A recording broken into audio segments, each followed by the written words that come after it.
సరే తీసుకో. వద్దమ్మా, నాకు అంత పెద్ద ఆఫర్ అవసరమే లేదు.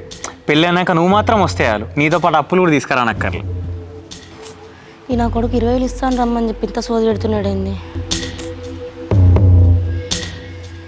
అవును మొన్న 20కే తీసుకొస్తాను, నువ్వు తీసుకొచ్చినావా? చా, అసలు వచ్చిన పనే మర్చిపోయినా. తీసుకొచ్చిన. థ్యాంక్ యూ మొన్న. ఒక 1 or 2 monthsలో ఈ 20,000 10,000 30,000 ఇచ్చేస్తా. అరే, నీకు కుదిరినప్పుడే ఇస్తావులే. అయినా నువ్వు నా పిల్లవి, నీకు నాకు మధ్యలో లెక్కలు ఎందుకుంటాయి చెప్పు. ఓకే మొన్న. బా 20,000 అయితే సెట్ అయిపోయింది. ఇంకేంటి మరి, తిన్నావా సుజనా? తిన్నా మొన్న.